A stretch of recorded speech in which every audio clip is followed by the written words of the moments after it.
graba todas las clases y las monta a su canal de YouTube. O Pero los las casos clases, clínicos no. no, los casos clínicos no, Ah, entonces sí no. sería de pronto que empezara la grabación. Listo. Yo creo que Listo, ya. muy bien. Entonces voy a volver a empezar. Este es el trabajo de proteína, listo. Entonces, otra vez vuelvo y lo repito para que quede en la grabación. A cada estudiante le va a ser asignada por medio de la cuenta de su correo personal una proteína del cuerpo humano. Esa proteína va a ser asignada tanto en el correo como en una lista que va a quedar en la carpeta de archivos del aula virtual. Listo, de química, de bioquímica. Muy bien. Entonces voy a resolver o vamos a escribir el trabajo de proteínas. Dice así, cada estudiante debe consultar lo siguiente de su proteína. ¿Cuál proteína? La que le fue asignada. Nombre de la proteína, función biológica y orgánica, importancia clínica, patologías asociadas a su carencia o a su exceso, estructura química general común encontrada en línea, su función más conocida y si por esa función le dan un nombre especial. Por ejemplo, acá hay un ejemplo. Dice, a la serotonina, un neurotransmisor se le conoce como la hormona de la felicidad y su respectiva explicación y su respectiva aplicación. Entonces ustedes me tienen que decir, hombre, si a mí me tocó la serotonina y a la serotonina le llaman la hormona de la felicidad, ¿por qué le llaman la hormona de la felicidad? Debe tener una razón. Ah, es porque es la proteína, no necesariamente proteína es una hormona, pero tiene una parte de ella de que es proteína, que se encarga de hacerme sentir los químicos que me hacen reír, los químicos que me hacen sonrojar, los químicos que hacen que yo me coloque de un color especial cuando me da alegría. ¿Estamos de acuerdo?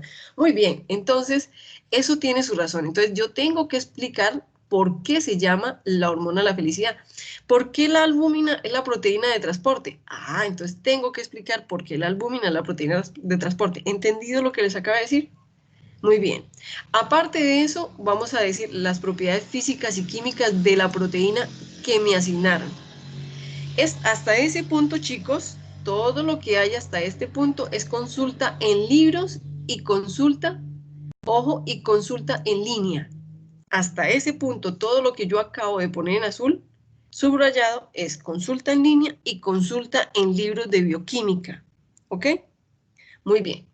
Ahora, de aquí para abajo donde dice consulta de PDB sobre la estructura, entonces ya vienen a esta página, a esto que yo les coloqué acá. ¿Listo? ¿Cómo se entra? Le dan control clic y ella les da la dirección. Entonces yo voy a irme con una proteína. Dice, de organismo humano Homo sapiens. Entonces, Juan Felipe, ¿tú quieres probar conmigo y me dices una proteína, la que tú quieras? Tami, hola, ¿cómo estás? Buena tarde. Eh, la más común si quiere, profe, insulina.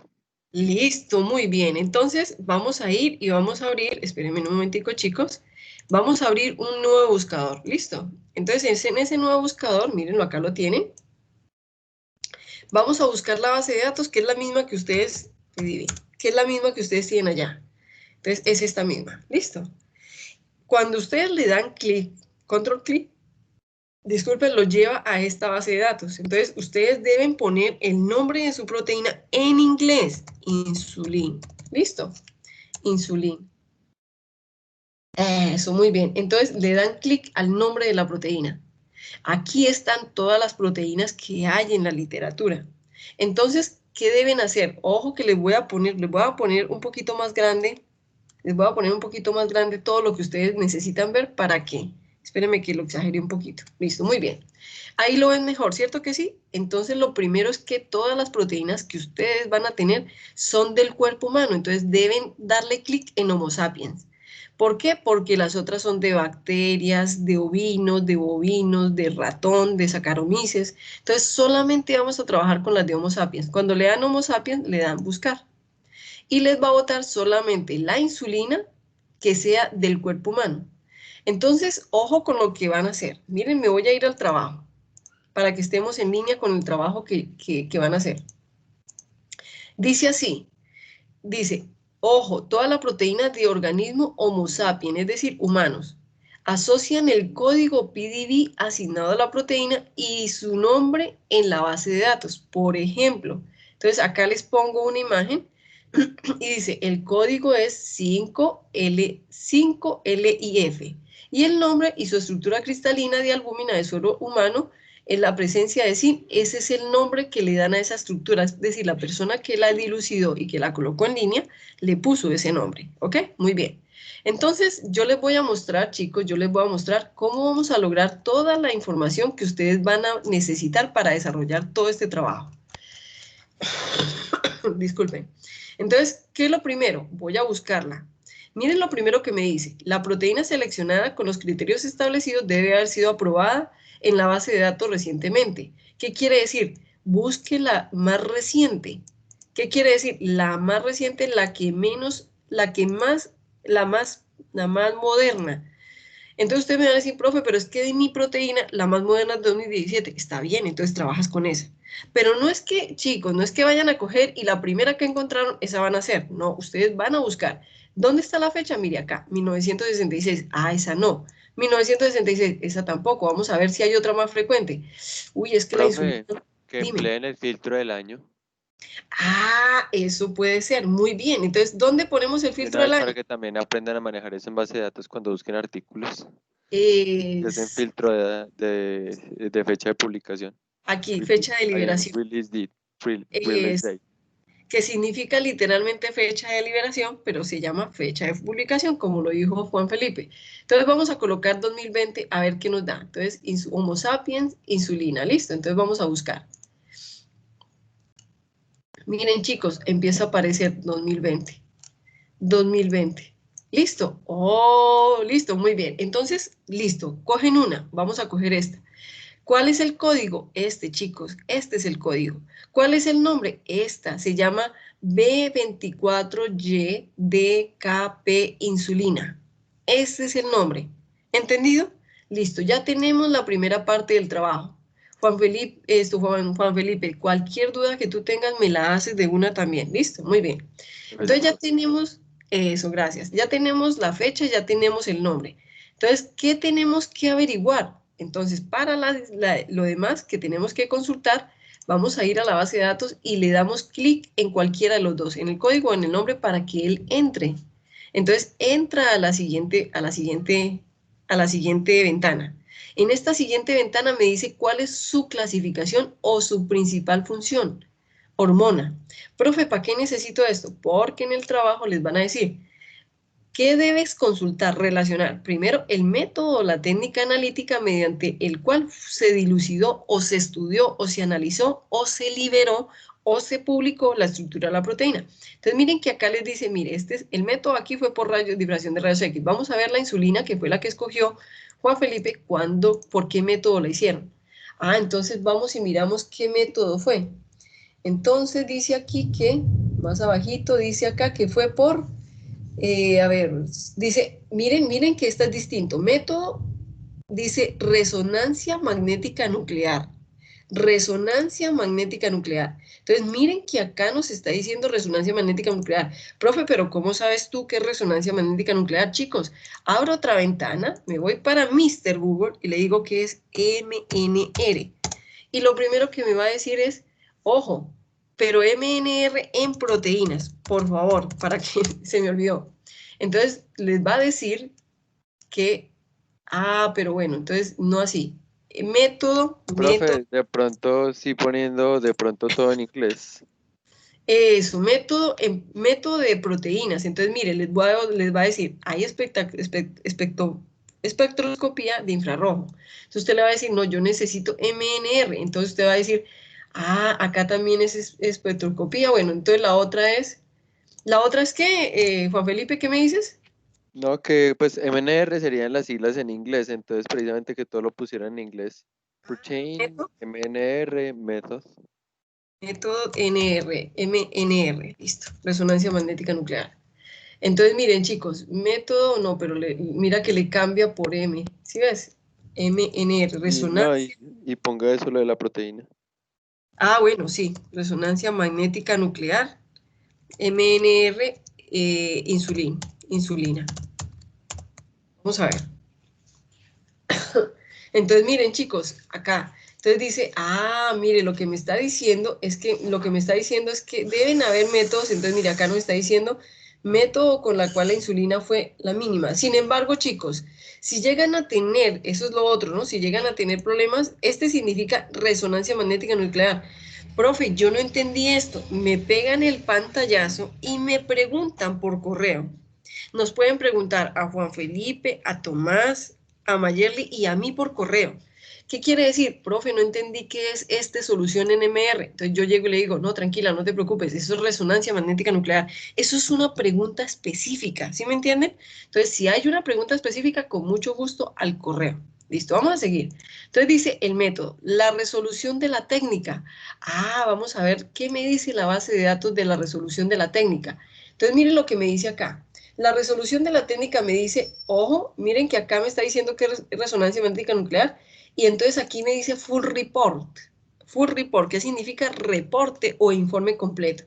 Entonces yo vengo acá y acá me da todo, me dice solución, resonancia magnética nuclear, y acá me dice todos los detalles de todo lo que se hizo con la técnica. Me dice cuáles son los aminoácidos modelados, cuáles son los actuales, qué se comentó, cuáles son los residuos, cuántos residuos de aminoácidos hay, qué elementos tiene, etcétera, etcétera. Entonces vamos a mirar cuál es la resolución de la técnica. Miren chicos, dice, se asigna un 79%. Se asigna un 79%, es decir, los detalles químicos son en un 79%. En resonancia magnética nuclear, si es otra técnica, la resolución se da en otras unidades, ¿ok? Muy bien. Entonces ya tenemos las unidades, por ejemplo, miren, las que yo le coloqué ahí en el trabajo, se hizo por difracción de rayos X, la resolución es en astron. Entonces, si no entienden qué es A, profe, con una imagen, profe, ¿qué significa esa A? Entonces yo les voy a decir, esas son unidades de resolución de la difracción de rayos X. Si ustedes me dicen, profe, ¿cómo es la resolución de NMR? Yo les voy a decir, es en porcentaje. ¿Entendido? Muy bien. ¿Qué más tienen que asociar ustedes?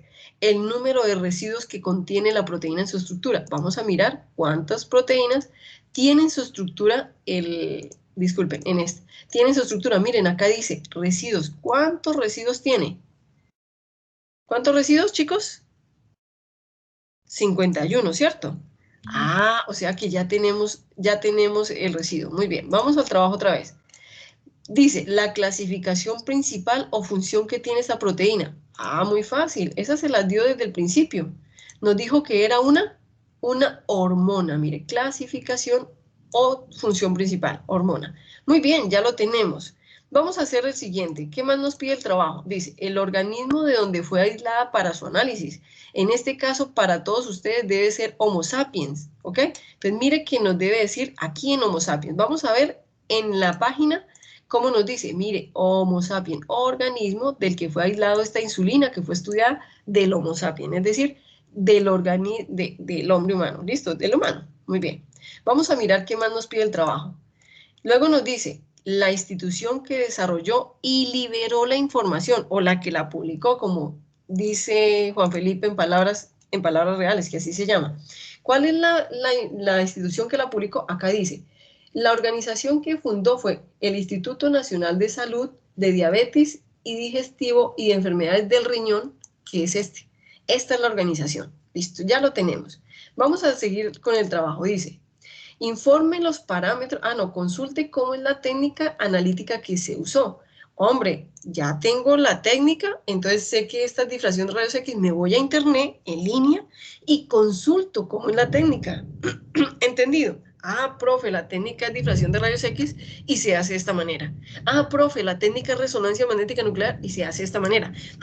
Profe, no, la técnica es espectrometría de masas y se hace de esta manera. ¿Entendido, chicos?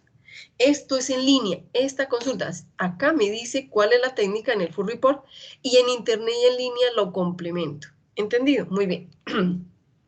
Dice aquí, informe los parámetros o condiciones experimentales asociados a la técnica analítica que se utilizaron para el análisis de la proteína. Entonces me voy otra vez y miramos los parámetros. Entonces me dice, conforme los calculados 100, conforme los sometidos 20. El criterio que se usó fue estructuras con las violaciones y restricciones, con menos violaciones y restricciones. Entonces, estos son los parámetros. Chicos, si quieren más parámetros, el full report.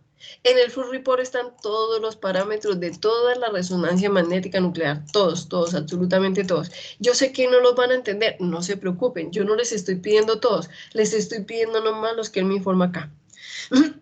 Como mínimo, listo. Miren que acá les está diciendo de dónde se sacan, listo, de dónde se sacan, de dónde, de acá y de acá. Muy bien. Luego dice, explique los datos más importantes del proceso de validación de la estructura cristalina de la proteína. Entonces, ojo, ¿dónde están estos datos experimentales? Me voy a la página y acá abajo dice macromoléculas. Aquí está toda la información, toda la información. Datos de validación, mire, aquí están todos los datos de validación. Ah, profe, yo quiero ver el informe de validación, aquí está. ¿Listo? Muy bien, ya saben de dónde sacar la información. Vamos a ver qué más nos pide el trabajo. Dice así, asocie la literatura o artículo científico que relaciona la estructura de la proteína. Ah, pues muy bien, me voy a otra vez allá y veo cuál es la literatura. Entonces dice así, disculpen chicos que tengo un poquito de garganta, la garganta mala. Entonces me dice, el artículo o la información se saca de este depósito que fue hecho por estos señores, ¿cierto? No me está asociando artículos, pero vamos a mirar si más arriba los asocio. Miren chicos, acá está la literatura, ¿sí la ven? ¿Lo pueden bajar? Pueden bajar la citación. Ahora, el artículo, ¿dónde lo pueden encontrar? En las bases de datos de la universidad. ¿Quiénes les ayudan a buscarlo? La persona que ayuda en la biblioteca, la pueden llamar, ellos les dan un curso que se llama Búsqueda en Base de Datos, les puede ayudar Juan Felipe Jaramillo, Mayerle y Tomás, que son los monitores. Se llama Búsqueda y Consulta en las Bases de Datos. Listo, muy bien. Vamos a mirar qué más nos pide el trabajo. El trabajo nos dice peso molecular de la estructura cristalina de la proteína y número de átomos. ¿Y dónde nos dice que la encontramos? Ahí, muy bien, vamos a buscarla. Entonces nos dice peso molecular. Entonces, mire, me dice acá, el peso molecular, 5.81 kilodaltos. Disculpe, el número de datos, 404. ¿Listo, chicos? Muy bien, ya tenemos ese datico también. Me voy otra vez al trabajo. ¿Qué más me pide el trabajo? Dice, de información de la estructura de la secuencia aminoacídica y de la estructura de la proteína. Navegue y cacharree la base de datos. Entonces, miren lo que nos dice. Miren que nos dice que acá nos da la estructura. Yo lo voy a hacer con ustedes acá con la insulina. Entonces, miren que acá, donde está la secuencia, me dice la estructura. Es aquí donde le voy a dar. Entonces me dice cacharré. Si le doy clic, lógicamente me va a dar una cantidad de información de la estructura, ¿cierto? Entonces, es ahí donde tengo que ir y buscar información. Entonces, miren que acá me va a dar la secuencia. Entonces me va a decir, insulina, cadena A, es del Homo sapiens, la sacó el Instituto Nacional de Salud, y acá me va a dar una cantidad de aminoácidos. Miren, aminoácidos que me van a mostrar la estructura primaria de la insulina. Muy bien, vamos otra vez al trabajo. Luego me dice, analice la información de la estructura desde el modelo cristalino. Entonces, váyase a la figura y ahí donde dice estructura le dan clic. Entonces, voy a hacerlo yo con ustedes. Me voy a la figura y acá en la figura donde dice NMR, es decir, ensamble por resonancia magnética nuclear, que este es el modelo, le doy clic en estructura. Al darle clic en estructura, tienen que dejarlo pensar, chicos, porque es un poquito pesado. Me va a dar la estructura primaria. Miren, esta es la cadena de aminoácidos de la insulina. Si ustedes se fijan, cada vez que yo me paro un aminoácido, me muestra la posición del aminoácido. Miren. ¿Lo están viendo o no lo están viendo? Chicos. Yo sí lo veo, profe. Está Muy bien. bien. Perfecto. Entonces, ya tenemos eso ahí. Entonces, dice, analice la información de las estructuras del modelo cristalino. Luego le dice, en el modelo 3D, familiarícese con el modelo y saque toda la información pertinente que pueda de la estructura escogida. ¿Cuál es la información pertinente? Hombre, vamos a ver qué es la información pertinente que me da. Entonces, vengo acá y me dice una cantidad de estructuras, pero ojo, le recomiendo, Juan Felipe, recomiendo que lo hagan en JSMol JavaScript. No que lo hagan en Mol JavaScript porque les va a dar la estructura que estamos viendo y la información es poca. Mejor vayan a JSMol JavaScript, ¿cierto? Y cuando ya estén ahí, ya no nos va a mostrar la estructura primaria porque nos la estaba mostrando en Mol. En Mol, listo. Entonces, aquí ya vamos a ver las cadenas hélices, la estructura secundaria, la estructura primaria, vamos a ver las conexiones, vamos a ver esto que se llaman, la una se llaman hojas beta, las otras se llaman las láminas alfa, y me falta un nombre, Juan Felipe, me falta un nombre que son estas, son los bucles, listo, muy bien. Entonces, ¿cuál es la información, chicos? Ah, muy bien, profe. ¿Qué información vamos a sacar? Chicos, ¿qué información me puede dar esto? Me puede dar el número de aminoácidos, qué aminoácidos contiene, me puede dar si la cadena es hidrofóbica, me puede dar si la cadena es hidrofílica. ¿Dónde, chicos? Hidrofobicidad, ahí está. Si la cadena, por secuencia de aminoácidos, por colores, listo, muy bien. Si quiero ver la secuencia, ahí está. Si quiero ver, profe, yo quiero ver los aminoácidos. Miren los aminoácidos, chicos. Profe, pero yo los quiero ver por aminoácidos. Listo, entonces vamos a ver. Entonces, cada aminoácido tiene un color distinto. Hombre, ¿cuáles son los anaranjados? Entonces yo me paro en los anaranjados, le voy a dar que me acerque un poquitico. Le voy a dar para que se acerque. Ustedes pueden navegar por dentro de la proteína. Miren, chicos, ¿pueden navegar por dentro de la proteína? Sí. Profe, yo quiero saber cuáles son los anaranjados. Entonces tengo la serina. Quiero ver cuáles son los rojos. Entonces tengo la asparagina. ¿Entendieron cómo puedo sacar la información a la base de datos?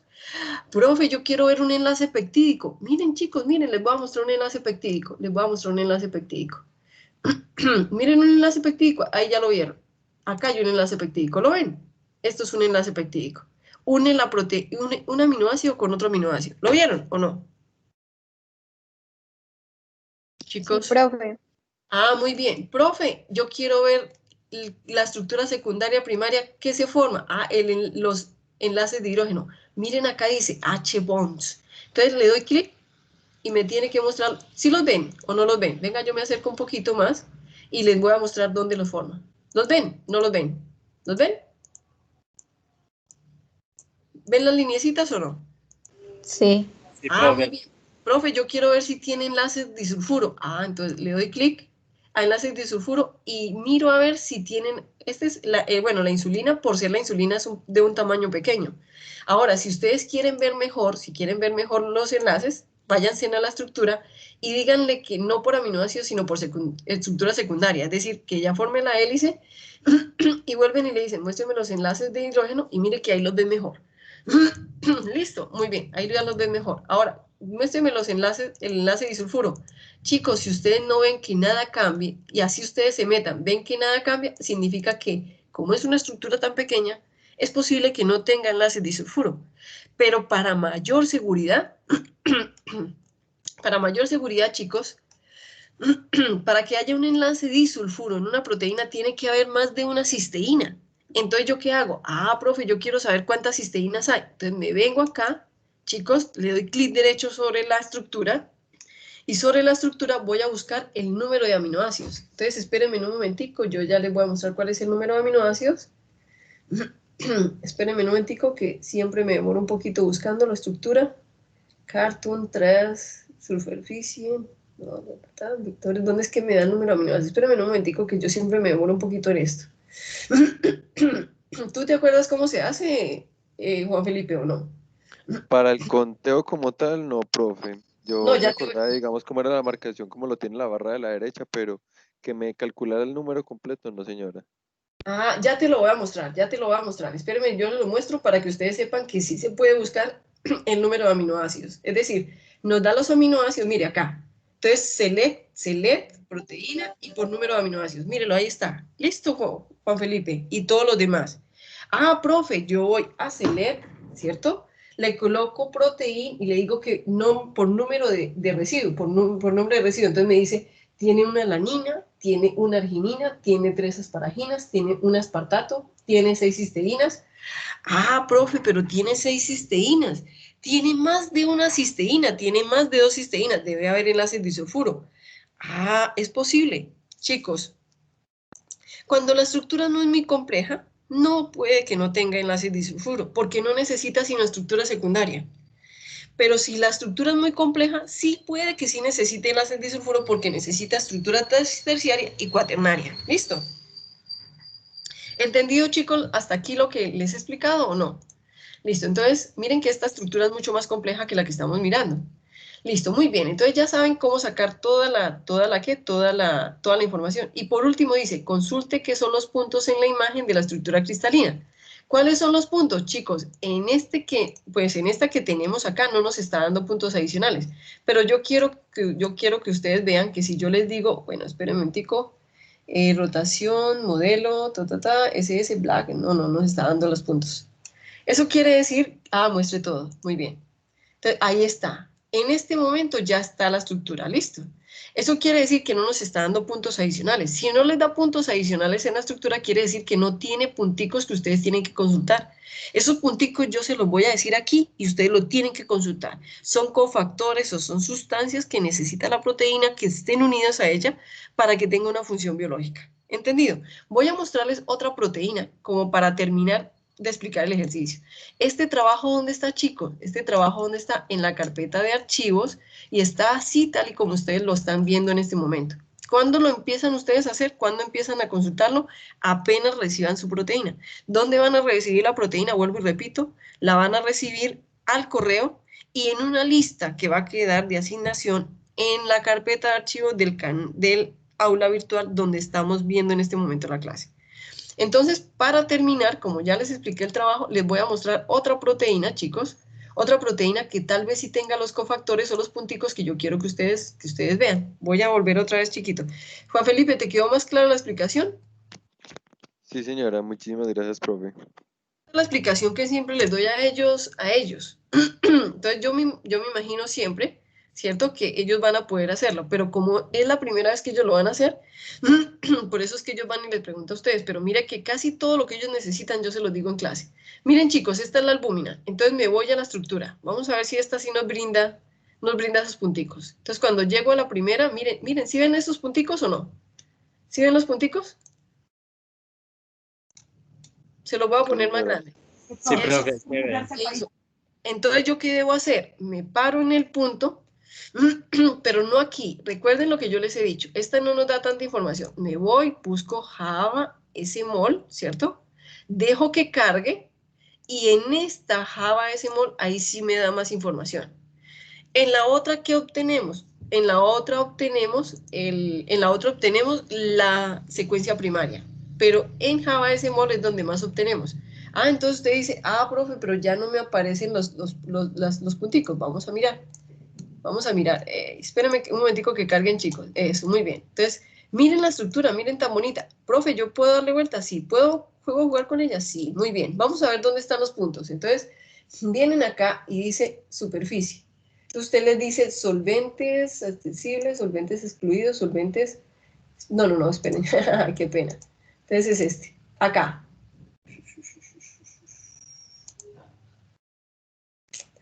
No, tampoco me está dando. Esta tampoco me da punticos. Bueno, hay unas que van a dar punticos. Entonces, ¿qué hacen ustedes? Se paran en los punticos, le dan clic derecho y ahí les dice qué es. Sin embargo, si ustedes no quieren darle punticos, cuando ustedes están, ojo, en la información primaria de la proteína, les voy a poner la información primaria, que es de donde nosotros entramos.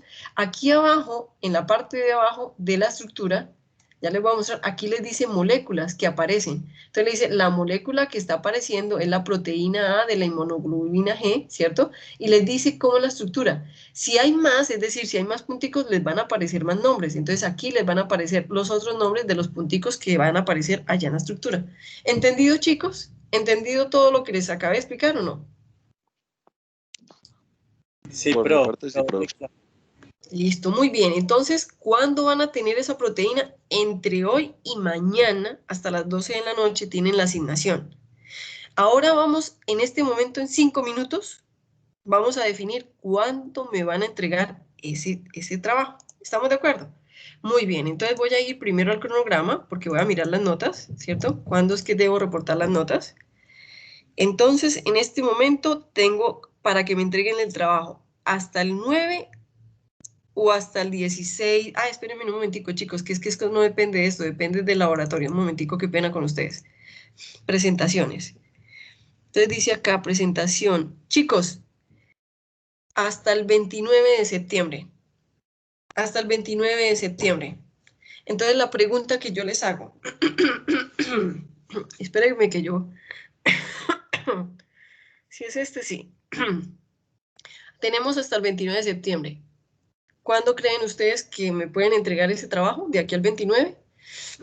Es decir, de aquí al 29 hay 9 más 4 días, casi 15 días. Y fíjense que no es sino de consulta. No es sino de consulta. Ahora, ¿cuáles son los requisitos del trabajo? Me deben enviar el trabajo escrito y esa nota, chicos, va para la materia. Pero aparte de eso, deben hacer una pequeña presentación y esa presentación va para el laboratorio. ¿Entendido? ¿Entendido, chicos? Profe, yo no entendí la última parte de las entregas. Muy bien. Con el trabajo de proteínas haces un trabajo escrito donde me vas a pasar la información que consultaste. ¿Listo? Ese trabajo escrito va para química. Pero en el laboratorio, chicos, si ustedes se fijan en el laboratorio... Ay, no, muchachos, voy a tomar algo de agua. Discúlpenme ustedes que estoy cansada con la garganta.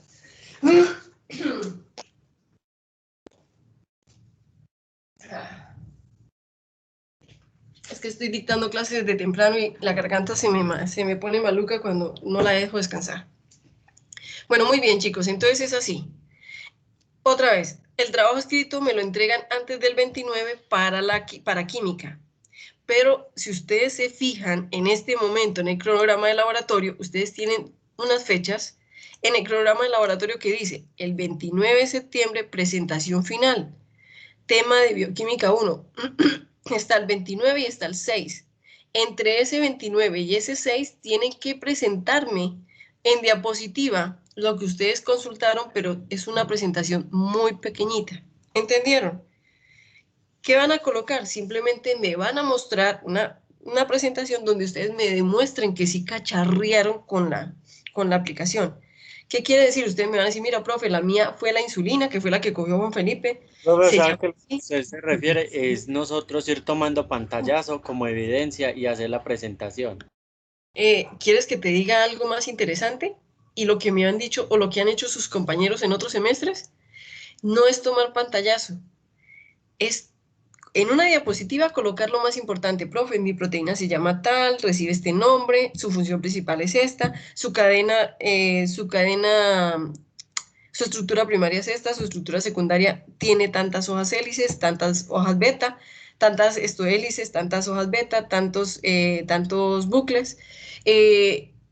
¿Para qué sirve, profe? Y yo no quise hacer nada más. Venga, profe, yo le muestro, me voy a ir y voy a jugar con ella y le voy a mostrar yo cómo cacharrié. Y me parece mucho mejor. Se montan, me muestran esto y me dicen, mira, profe, mi estructura es esta, mire que acá están los enlaces de hidrógeno, acá están los enlaces disulfuro, aquí esto es una hoja beta, esto es una hélice alfa, esto es un bucle, acá tenemos tantos aminoácidos, tiene tantos aminoácidos, y esto es lo que hace que ella sirva para el sistema inmune. ¿Entendieron lo que les acabo de explicar? ¿No? Mejor dicho, desbaratar la proteína.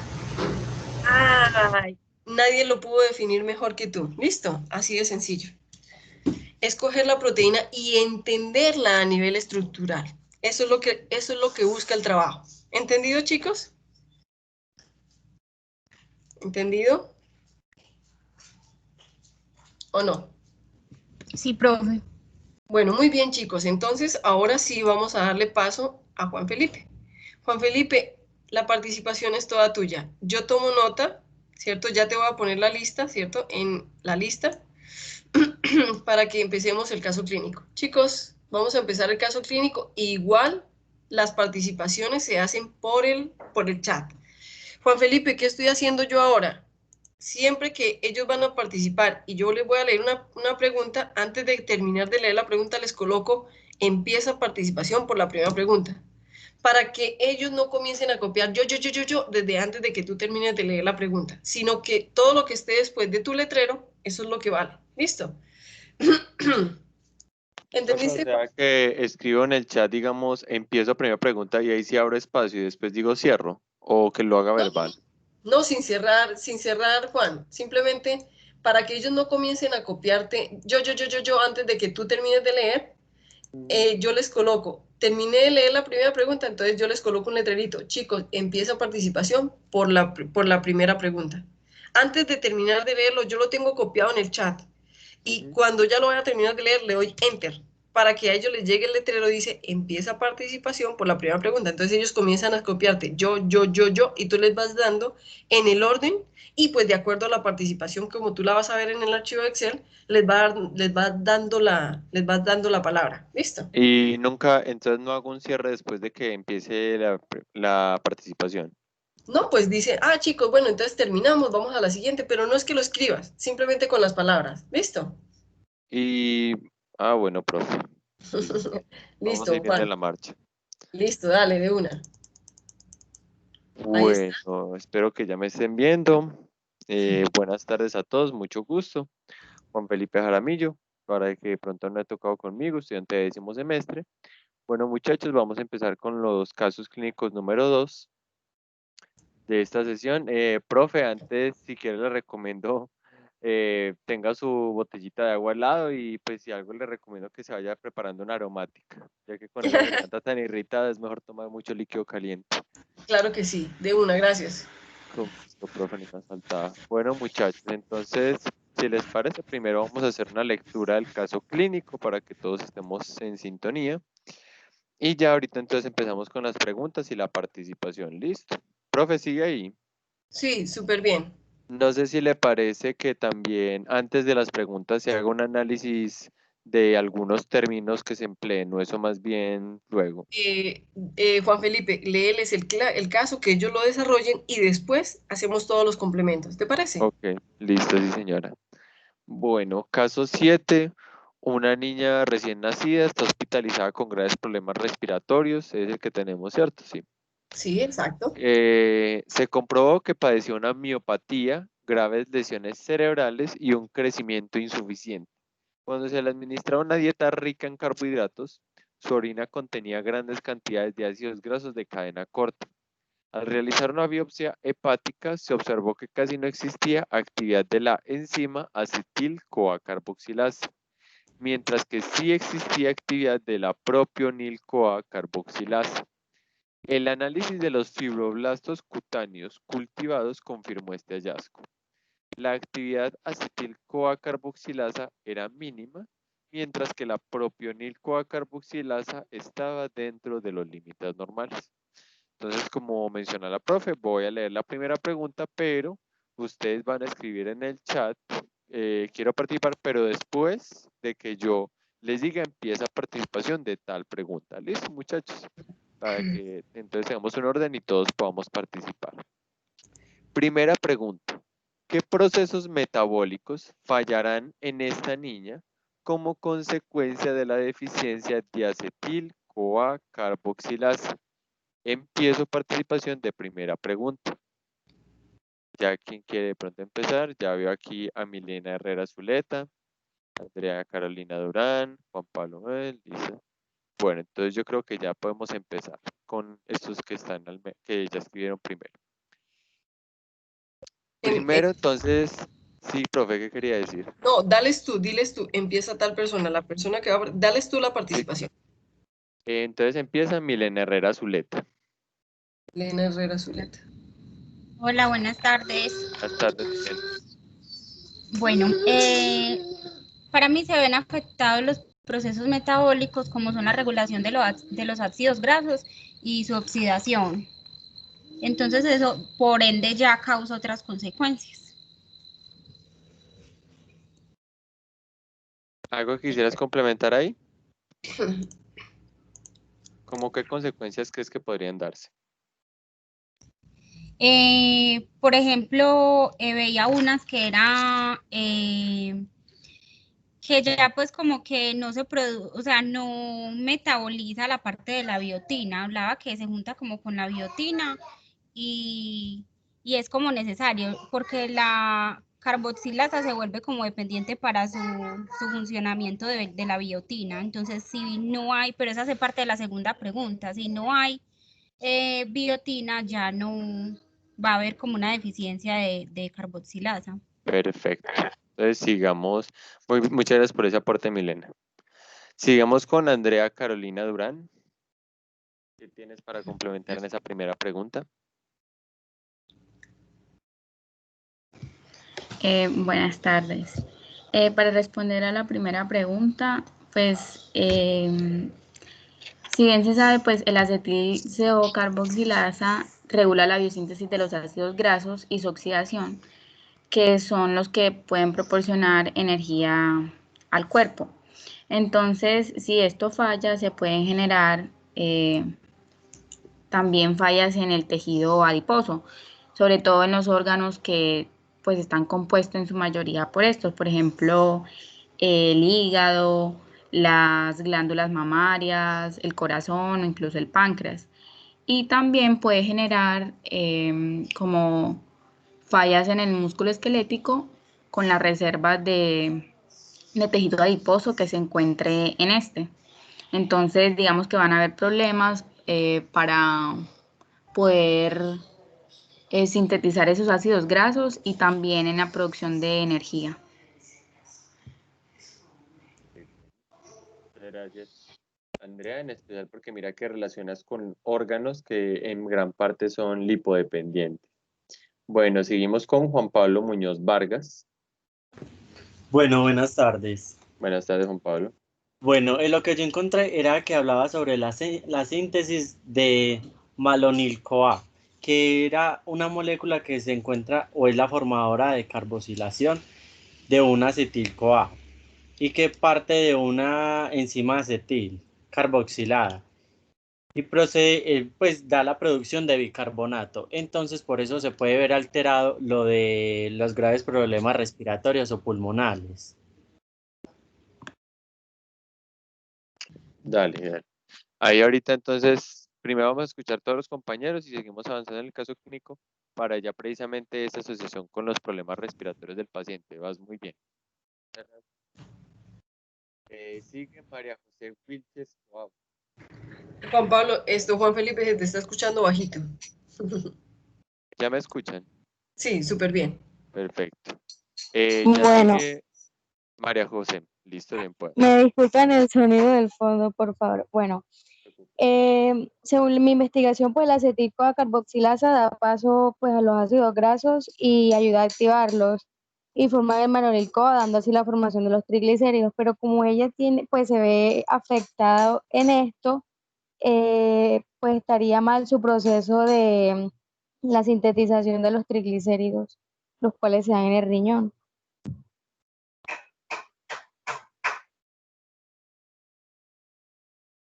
Bueno, seguiría entonces Michelle Daniela Torres Marín. Buenas tardes. Bueno, ¿qué puedo aportar acá? Hay que tener en cuenta que cuando hay un exceso de glucosa se convierte en ácidos grasos en el hígado y esos ácidos grasos van a ir al tejido adiposo o adipocitos y se va a almacenar como triglicéridos. Entonces, cuando la glucosa entre las células del hígado va a ser un proceso de glicólisis. Si necesitamos energía, entra el ciclo de Krebs, pero si hay un exceso, entonces entra a hacer la biosíntesis de los ácidos grasos. Y sucede que el citrato se va a volver a convertir en acetil-CoA. Y si no hay esta enzima que es activada por la insulina, entonces no se va a poder convertir en ácido palmítico, que es como el precursor de los ácidos grasos. Y ya. Muy bien, Daniela, gracias. Seguiría ya para terminar en esta primera pregunta Sara Paulina Monterrosa. Buenas tardes. No, ya para agregar que la acetil-CoA carboxilasa se inactiva por fosforilación y se activa por desfosforilación. Perfecto, entonces ahí vemos que también hay unos mecanismos que nos regulan la actividad de esta enzima, que ya no se mueve libremente. Bueno, aquí tenemos una nueva que es Natalia Andrea Herrera. Bien puedas proceder, Natalia, pero muchachos, ya tratemos de que paremos acá con la primera, para ya darle entonces entrada a la segunda y que avancemos en el caso. Bien, pues, Natalia. Bueno, es algo cortitico, que yo encontré que la deficiencia de esta acetilcolina puede causar infertilidad, alteración en el crecimiento, por eso tal vez ahí mencionan que tenía un crecimiento insuficiente, anormalidad en los huesos y enfermedades neurodegenerativas. Muchas gracias, Natalia, que eso es precisamente lo que estamos evidenciando en la paciente del caso clínico. Bueno, voy a leer ahora la segunda pregunta. Recuerden que empiezan a pedir participación, pero cuando yo ya lo haya escrito en el chat. Listo, espérense, voy aquí arreglando todo.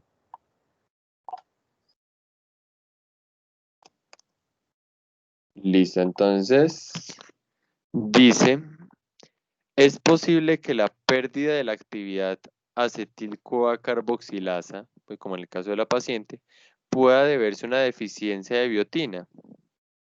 Ya pueden empezar a pedir participación. Idealmente les recuerdo que ya saben, chicos, que no hayan participado. O sea, aquí tratamos de que se abra más la participación para los que no han participado unas, para que todos se participen al final del caso y el que quiera de pronto volver a aportar, pues lo mencione. Bueno, ¿quiénes más se animan? ¡Tarán! De todas maneras, Juan Felipe, de todas Claro, el maneras, que quiera participar está eso sí. bienvenido. Porque hay algunos que realmente, por más de que tú quieras, no van a participar. No sé por qué, pero eso pasa. Bueno, sí, señor. Empezamos entonces con Valeria Murillo Muñoz. Bueno, entonces yo diría que sí es posible, pues ya que esta enzima es como la que regula la biosíntesis de los ácidos grasos y su oxidación, y se utiliza como utiliza como cofactor a la biotina, que se une a la enzima mediante un residuo que se llama lisina, y que pues sí que esta, o sea, sin esta no pudiera pues como hacerse como todo este proceso. Muy bien, Valeria, muchas gracias.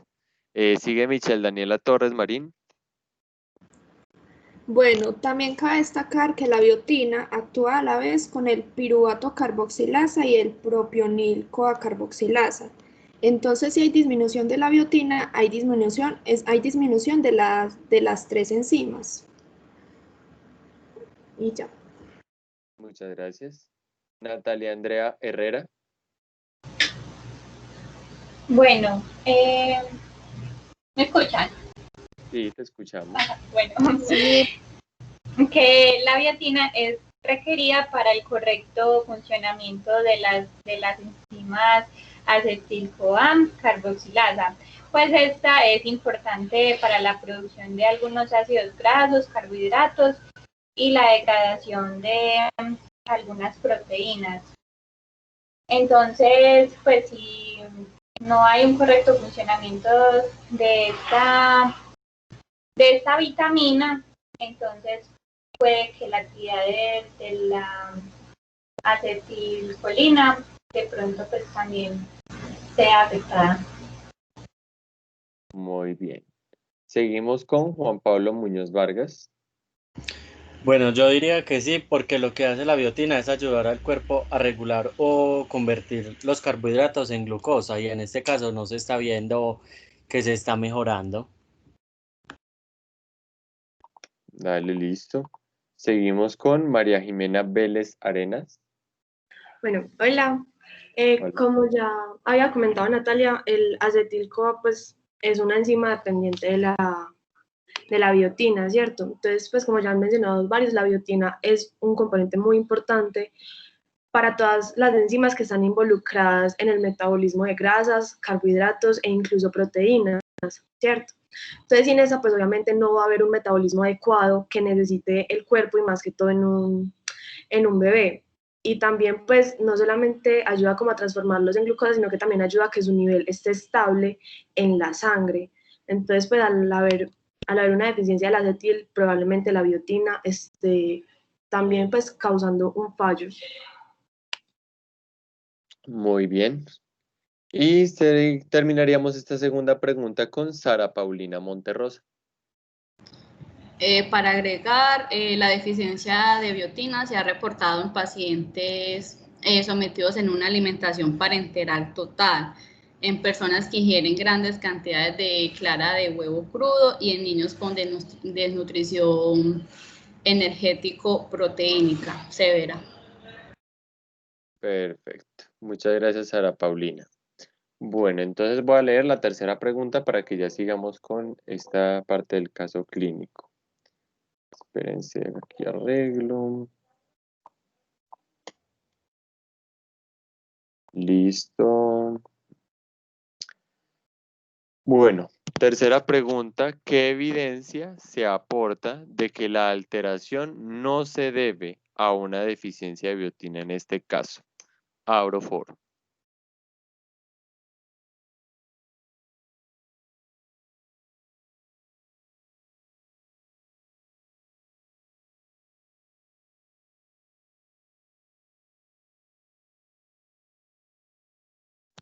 Por el momento será escrito Michelle Daniela. Quien más quisiera participar, ya se sumó Natalia.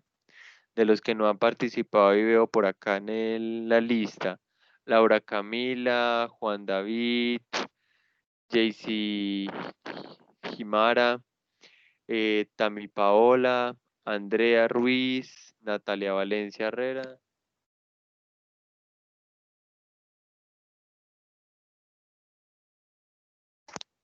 Bueno, listo, son las 12:57. Vamos a, por el momento, continuar con las dos que han escrito. Le doy la palabra a Michelle Daniela Torres Marín. Bueno, como dije anteriormente, la biotina actúa a la vez con el piruvato carboxilasa y el propionil-CoA carboxilasa. Entonces, la evidencia que podemos aportar ahí es que la actividad de la propionil-CoA carboxilasa es normal, mientras que la diacetil-CoA carboxilasa es deficiente. Muy bien. Natalia Andrea Herrera. Bueno, yo encontré algo, pero yo no sé si estará bien. Que algunas de las manifestaciones pues, de la deficiencia de biotina es que los pacientes sufren crisis convulsivas, hiperventilación, dermatitis, alopecia parcial o total, conjuntivitis, y pues de los síntomas que mencionan ahí en el caso, pues no se observa como alguno de estos síntomas. No sé si tendrá que ver con esto. Vas bien. Voy a dar la palabra a tus compañeros, pero se debe precisamente a lo que habló ahorita Michelle Daniela, de la actividad de las dos enzimas que analizaron. Le doy la palabra a Juan Pablo Muñoz Vargas.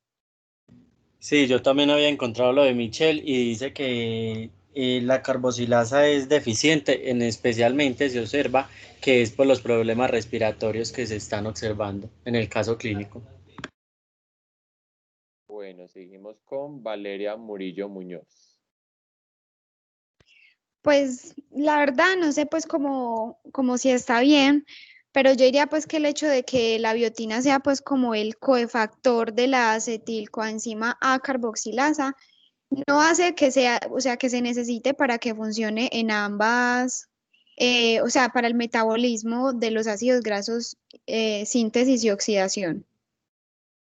Es más como una pregunta, no sé. Bueno, profe, ¿le parece aquí hago una pequeña intervención? ¿O quién más quisiera participar antes de yo hablar acá? Juan Felipe, tú estás dando el control, tú te estás dando cuenta que ellos no están participando mucho, tú tienes la libertad de hacer el aporte, ¿listo? Bueno, chicos, entonces retomando el caso clínico, recuerden que tenemos acetil-CoA carboxilasa y propionil-CoA carboxilasa. Tenemos desde el inicio analizar cada una para qué me sirve. Acetil-CoA carboxilasa, biosíntesis de ácidos grasos, o sea, sintetizo ácidos grasos. No tiene que ver con la beta-oxidación en su mayoría, es con la síntesis interna de ácidos grasos. ¿Cuál es la diferencia entre los dos? El acetil-CoA sintetiza ácidos grasos pares, mientras que el propionil-CoA sintetiza ácidos grasos impares. Entonces, por eso, cuando analizamos el caso clínico y la pregunta dice, ¿por qué el caso del paciente no se debe a un déficit de biotina? ¿Por qué? Porque la biotina es un cofactor de ambas enzimas, de la acetil-CoA y de la propionil-CoA. Pero si yo veo que en el paciente la propionil-CoA sí me sirve, pero la que me falla es la acetil-CoA, entonces no se debe a un déficit nutricional, porque si no me fallarían las dos enzimas. Esa es, digamos, como la conexión que tengo. No se debe a un déficit de biotina porque una de las enzimas que también es dependiente de la biotina me está funcionando bien. Mientras que en este caso el problema principal sería la acetil-CoA carboxilasa. Entonces ya relacionando y ya pasemos si quieren a la cuarta pregunta. Juan Felipe, ayúdame con una cosita. ¿Cuál fue la Claro, última profe. persona que participó que no le puede coger la participación? Valeria Murillo Muñoz. Listo, gracias. Ok. Con gusto, profe. ¿Alguno le queda alguna duda ahí hasta el momento? ¿O cómo vamos, muchachos?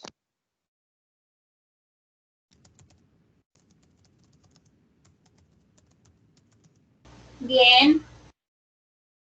Lo que pues buscara de pronto que estuviera más clara esa última pregunta.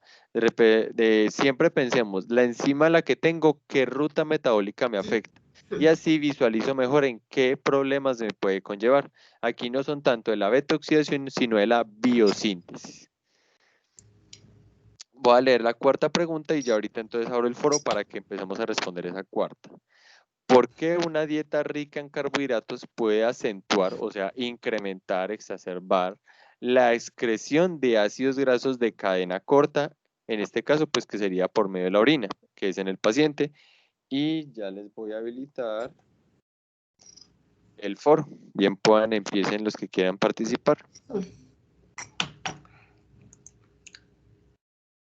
Muy bien.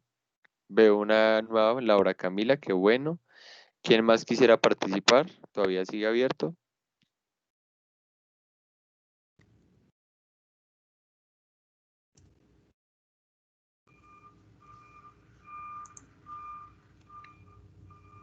Bueno, vayamos adelantando. Laura Camila Cárdenas Rivas, te doy la palabra. Bueno, buenas tardes. Principalmente, pues estas son moléculas producidas por las bacterias cuando permanecen los componentes de los alimentos en el interior del colon. Y algunas de estas moléculas permanecen en el intestino, mientras que otras viajan por por todo el organismo e intervienen en interacciones complejas que producen diferentes efectos en la salud. Pues estas afectan a la manera en que se metaboliza la energía en el cuerpo. Y también tendría un efecto protector frente a las enfermedades metabólicas. Una dieta rica en carbohidratos. Es lo que estabas referenciando, ¿cierto? Sí. Listo. Dale, muchísimas gracias, Laura Camila. Sigue Valeria Murillo Muñoz, ¿qué quisieras complementar de esa cuarta pregunta? Bueno, yo diría que porque no existe pues como actividad de esta enzima y pues por lo tanto no se pueden como metabolizar los ácidos grasos para la producción de energía y otras funciones celulares. Listo. Juan Pablo Muñoz Vargas. Yo encontré que decía que la glucosa se convierte primero en piruvato y luego se convierte en acetil-CoA. Y aunque no se puede carboxilar, a esto se acumula y se excreta como el ácido acético, que ese es el proceso como que realiza. Esa es la relación. Muy bien, muchas gracias, Juan Pablo. Sigue Natalia Andrea Herrera. Bueno, pues por la pérdida de la actividad de la acetilcolina, digamos que esta enzima convierte la acetil-CoA en malonil-CoA y este desempeña una función pues muy importante en la biosíntesis y elongación de las cadenas de ácidos grasos, que es un proceso pues muy importante para la lipogénesis. Entonces, pues ahí en la excreción de ácidos grasos de cadena corta, pues yo lo relacioné con esa parte, pero no sé si está bien. No, vas bien. Vas por buen camino, así está bien. Sigue Milena Herrera Zuleta.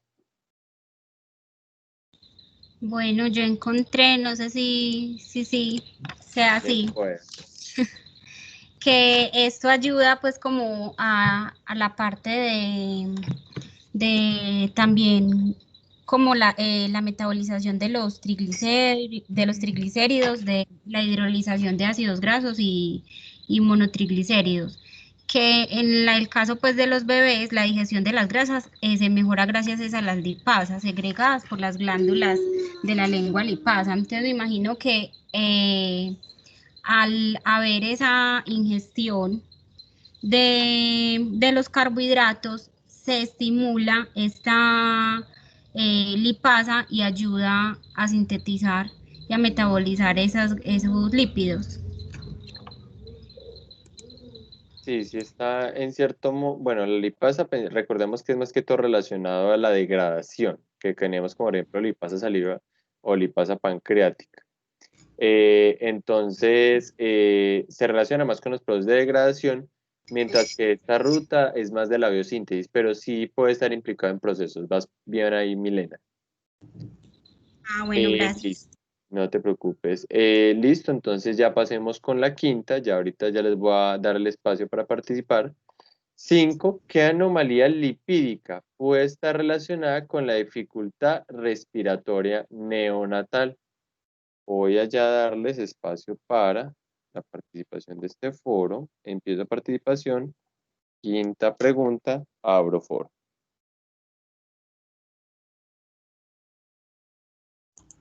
¿Quién más quiere participar?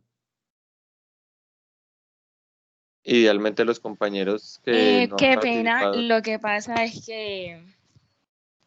es que a mi compañerita María José se le salió de la llamada y no la dejan ingresar de nuevo. María José, ¿cómo se llama? Yo la invito, Juan Felipe, no te preocupes. Listo, profe. Gracias, profe.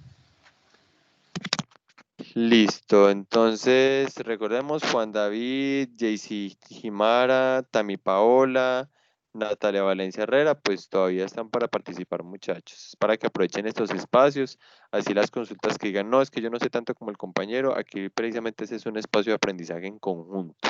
Aquí no es para mirar quién sabe más, sino precisamente qué puedo aprender tanto de lo que yo consulté como lo que consultaron mis compañeros. Entonces le doy espacio a Laura Camila Cárdenas Rivas con la quinta pregunta: ¿qué anomalía lipídica puede estar relacionada con dificultad respiratoria neonatal? Bueno, pues esto se podría tratar de una alteración de la beta-oxidación, o sea, es un proceso catabólico de los ácidos grasos en el cual sufren remoción mediante la oxidación, o también de una enfermedad de los ácidos grasos de una cadena muy larga. Pues esta dificultad respiratoria neonatal se observa con mayor frecuencia en los bebés más pequeños cuyos pulmones no se han desarrollado todavía totalmente. Y esto también puede ser el resultado de problemas genéticos con el desarrollo pulmonar. También otros factores que pueden incrementar sería el riesgo de presentar. Esto es que la madre pueda tener diabetes o un parto por cesárea. También los problemas del parto que reducen la circulación al bebé. Y pues eso fue lo que consulté. Muy bien, muchísimas gracias. Juan Pablo, bien puedas. Bueno, lo que yo encontré era que principalmente se daba en los prematuros, ¿cierto? Entonces a ellos se les pone o se les administra un medicamento que se llama surfactante. El surfactante lo que hace es terminar de ayudar a madurar los pulmones. Se dice que ayuda a madurar los pulmones. ¿Por qué? Porque los alvéolos no están suficientemente maduros, entonces tienen que tener esa ayuda. Dice que está conformado por dipalmitoil y fosfatilcolina, que viene siendo fosfolípidos con dos ácidos palmíticos en su estructura, que lo que busca es terminar de madurar esos pulmones. En la mayoría de casos se ve, como lo dije, en bebés prematuros o pacientes de madres por cesárea que hacen una membrana hialina, que ellos no terminan de madurar suficientemente sus pulmones, entonces por eso se empieza a ver esos defectos respiratorios. bien. Entonces ahí recordemos la última parte del caso clínico, nos hablaba un poquito de esa surfactante. No sé quién antes de pasar al siguiente caso, que tenemos un poquito de tiempo, quién quisiera aportar algo, de pronto algo que consultó más sobre esa patología, que de pronto que analizaron más del caso, del paciente, que dentro de lo que analizaron creen que se podría intervenir para precisamente el cuidado de este paciente, para que no nos quedemos mucho en lo que es bioquímica teórica, sino que llegan estos pacientes realmente a los hospitales y precisamente nosotros tenemos que tener algo de conocimientos para saber cómo brindar unos buenos cuidados. Entonces, voy a abrir foro para esta, digamos, como socialización. ¿Y quién quiere empezar a participar?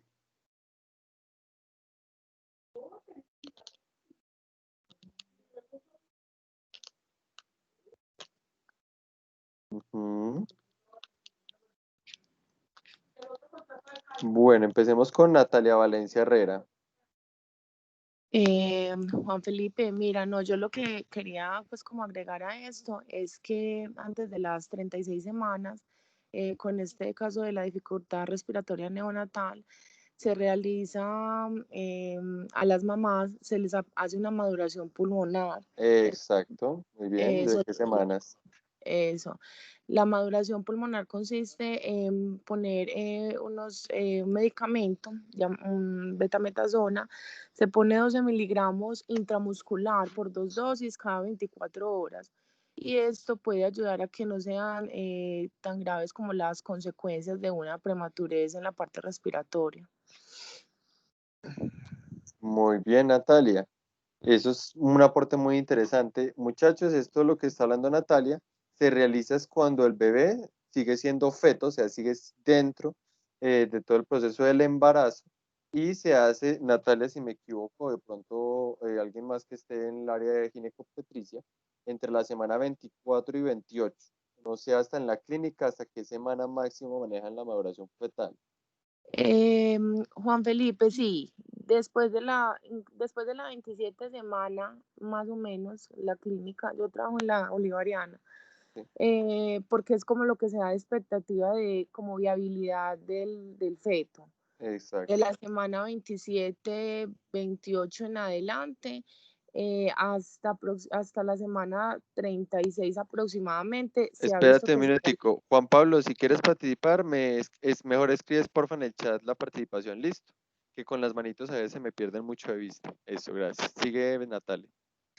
Entonces, o sea, como la viabilidad o como la expectativa que se tenga de que un bebé tenga un buen pronóstico, porque igual es un prematuro extremo, un bebé de 27, 28 semanas, pero después de esa semana, incluso hasta la semana supuestamente que es 34, que es donde se dice que ya se ha generado como esa sustancia sulfactante para los pulmones, después de la semana 34 igual hasta la semana 35 y 36 y dependiendo también como de las patologías que pueda tener el bebé, porque hay bebés que vienen con restricción del crecimiento, bueno, varias cosas. Muy bien. Muchísimas gracias, Natalia. Muy buen aporte, interesante. Chicos, ahí entonces miren cómo se relaciona. Al administrar estas grandes dosis de esteroides, que el cuerpo los percibe de cierto modo como sintetizadores de colesterol, como también inducen a una hiperglicemia. Entonces, por estos dos mecanismos es por eso que inducimos a que el cuerpo aumente la producción de ácidos grasos. ¿Esto a qué me conlleva? Al haber más ácidos grasos, promuevo más creación de surfactante. ¿Para qué? Para que me permeabilice más esos pulmones inmaduros. Esa es toda la línea que se da digamos, para la maduración fetal, que es como así se le ha denominado esta intervención. Con dexametasona, o si no me equivoco, también con betametasona, pero con otras dosis. Listo. Entonces, ¿qué? Seguimos con Milena Herrera. ¿Qué más quisieras aportar? Bueno, gracias, Juan Felipe.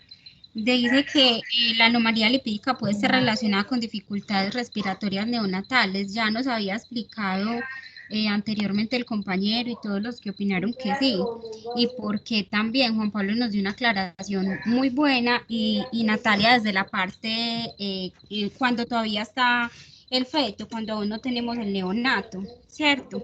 Entonces yo veía que esto estaba relacionado también con el SDR, que es el síndrome de dificultad respiratoria neonatal, que ocurre en los bebés cuyos pulmones no se han desarrollado todavía totalmente, pero ya, o sea, el bebé ya nació, pero no tiene los pulmones desarrollados. ¿Esto a qué se debe? Lo que nos decía Juan Pablo, a la falta de esa sustancia que es una sustancia resbaladiza y protege y se llama sulfatante. Entonces ellos nos contaban que ese sulfatante se pone antes de que nazca el bebé, pero resulta que en este caso tenemos es una recién nacida que está padeciendo este problema respiratorio y ya, o sea, ya nació, no para ponerle el medicamento y no sabemos por qué le está pasando esto. Entonces resulta que es que este sulfatante pulmonar es una sustancia que se encuentra en los alveolos y que Milena, lo que qué pena, hace, ¿cuál medicamento? el que se pone durante la semana 27, 28, pues en adelante para poder madurar los pulmones. Listo, continúa. Entonces este sulfatante, estamos, o sea, ya la niña ya nació, o sea, no le pusieron el medicamento como para la maduración pulmonar ni nada de esto, nos dice que la recién nacida tiene este problema. Entonces vemos que ese sulfatante pues que hace falta pulmonar, lo que hace es que el sulfatante contribuya a minimizar la tensión superficial alveolar, o sea que lo encontramos en los alveolos. Y ese se compone por proteínas, lípidos, fosfolípidos y otras sustancias. Entonces, al haber ese problema lipídico, entonces no está el sulfatante y por eso vemos el problema de que no hay maduración pulmonar a falta de sulfatante. Muy Listo, bien. ese era mi aporte. Muchas gracias, Milena. Y ya cerramos acá con Juan Pablo Muñoz Vargas. Bueno, como decía Nati, en la clínica siempre se ve también que el bebé sea viable para trabajar, ¿cierto? ¿Por qué? Porque decimos viable para trabajar, porque muchas veces uno dice que si es un bebé prematuro extremo, menor de 500 gramos, y eso, son bebés que van a quedar con trastornos neurológicos, trastornos pulmonales y demás. Entonces, por eso dicen o se hace un estudio de cuáles son los pacientes que verdaderamente se pueden entrar como prematuros extremos y a cuáles se les puede administrar y qué cantidad de surfactante al momento de nacer. Excelente, muchísimas gracias por esas intervenciones. Ya proseguimos entonces con el segundo caso del día de hoy. Lo voy a leer. Caso 8. Una mujer de 34 años fue hospitalizada porque se magullaba con facilidad. Le aparecían moretones en la piel y sangraba abundantemente. Al realizarle una revisión médica y explorar su abdomen, se encontró una masa firme, no dolorosa en el cuadrante izquierdo superior. Inicialmente se pensó que se debía a un aumento del tamaño del vaso. Pero al seguir revisando se encontró una masa en el cuadrante superior derecho del abdomen que probablemente se debía a hepatomegalia. En el análisis de sangre se descubrió un descenso de la concentración de todas las células sanguíneas. Esto se conoce como pancitopenia. Pan, que involucra todo, penia significa disminución. Al realizar pruebas de coagulación, estas indicaban que la única anomalía era el aumento del tipo de hemorragia. El estudio de las células de la médula ósea reveló la existencia de células de Gaucher. Listo, entonces vamos a empezar con esta primera pregunta. Recuerden que escriben cuando yo les abra el foro acá en el chat. Espérense, voy preparándome.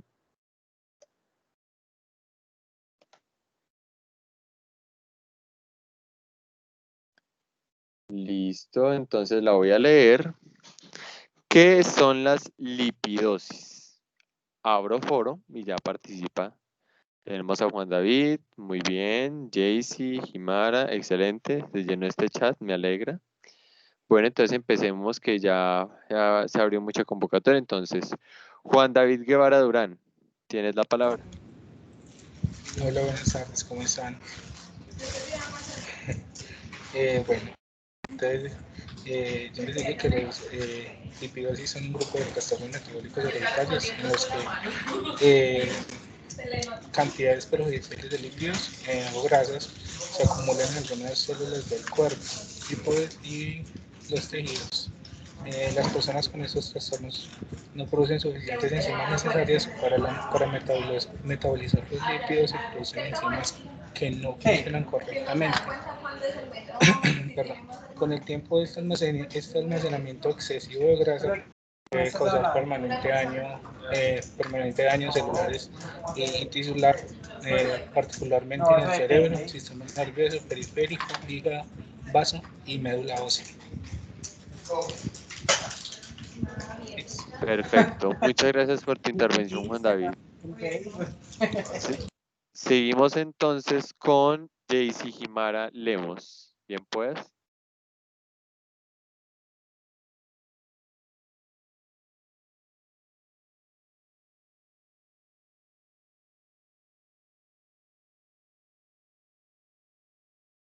Jaycee, ¿estás con nosotros? Sí, sino que no me quería Dale, funcionar no te preocupes. el micrófono. Buenas tardes. Pues, Como ya lo ha dicho mi compañero, ¿cierto? La lipidosis son un grupo de trastornos metabólicos hereditarios, ¿cierto? Con grandes cantidades perjudiciales de lípidos, o sea, grasas, que se acumulan en algunas células del cuerpo y tejidos. Ya cuando estas personas con trastornos no producen, digamos que las suficientes enzimas necesarias para metabolizar los lípidos o producen enzimas, no funcionan correctamente y esto con el tiempo se almacena en este excesivo de grasa y esto puede causar un daño permanente, ya sea en el cerebro o hígado o médula ósea. Perfecto, muchísimas gracias, Jaycee. Seguimos entonces con Sara Paulina Monterrosa. Buenas tardes. Para agregar qué son los lípidos son sustancias parecidas a las grasas que son parte importante de las membranas encontradas dentro y entre las células y en la vaina de mielina que recubre y protege los nervios. Los lípidos incluyen a los aceites, ácidos grasos, ceras, esteroides como el colesterol y el estrógeno y otros compuestos vinculados. Listo, gracias Sara Paulina. Seguimos con Natalia Valencia Herrera. Hola, no, pues, ya me expusieron todas mis ideas. De pronto, como para adicionar a eso, también encontré que de las enfermedades por el almacenamiento de los lípidos pueden ser hereditarias. O sea, pues como son hereditarias, pues, pueden ser como por la recepción de un gen defectuoso en el cromosoma X que se transmiten dependiendo como ¿de qué? Ay, espérate que tengo un montón de hojas acá. Bueno, es como la transmisión de un gen defectuoso, realmente es eso, lo que han encontrado y como lo que ya expusieron los compañeros, pero no era lo que iba a participar, pero ya. Muy bien. Gracias por ese énfasis de que es una enfermedad, por lo general es un grupo de enfermedades hereditarias, ¿listo? Que precisamente pues, puede ser en alguno de los pares de cromosomas que tenga alguno de los integrantes de la pareja. Sí, que es como la probabilidad, dependiendo si el gen está, es como la probabilidad del 50% de padecer esta alteración. Depende de la lipidosis. Sí. Exacto. Bueno, seguimos con María José Wilches. Wow. Bueno, ya todos los compañeros expusieron también todas mis ideas, pero encontré como las principales lipidosis que hay. ¿Cuáles? Y está la enfermedad de Gaucher, que es la que vemos en el caso clínico, la enfermedad de Niemann-Pick, la enfermedad de Fabry, enfermedad de Wolman, la xantomatosis cerebrotendinosa, la sintosterolemia, la enfermedad de Repson y gangliosidosis, o sea, la enfermedad de Tay-Sachs, algo así. Muchas gracias, María José. Entonces, miren cómo unimos lo de María José con lo que nos dio ahorita la compañera Natalia, de que cada una de esas enfermedades tiene una probabilidad de transmisión, dependiendo de lo que ustedes vean en biología, que después cuando vean Mendel, todo lo que son leyes mendelianas, van a haber probabilidades de esa transmisión de genes. Bueno, seguimos con Milena Herrera Zuleta.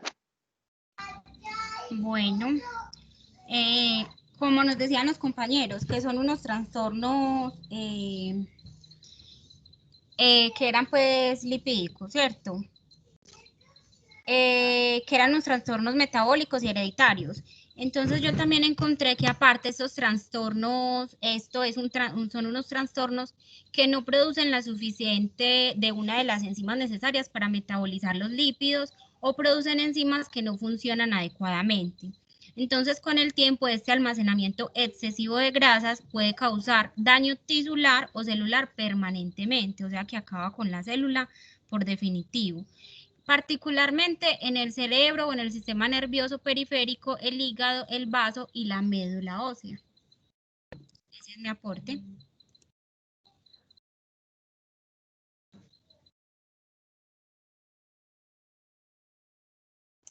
Juan Felipe, no te escuchamos, tienes el micrófono apagado.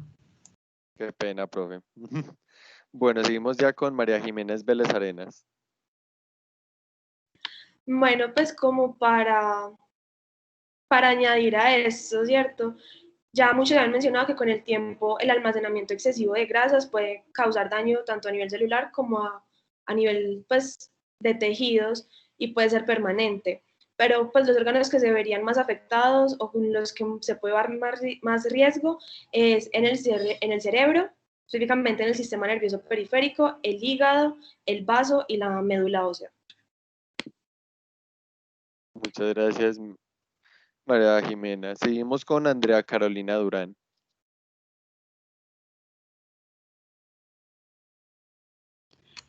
Bueno, yo para añadir, yo encontré que pues ahí no se producen las enzimas necesarias para poder metabolizar los lípidos. Estas enzimas son, por ejemplo, la lipasa pancreática o la lipasa hepática. Entonces, por lo tanto, se va a generar una acumulación de tejido adiposo alrededor de ciertos órganos. Esto también puede provocar daño tisular y pues para poder identificar este daño se hace una biopsia para poder analizar las células o también pues se puede hacer pruebas genéticas para identificar si se lleva el gen mutado en el ADN.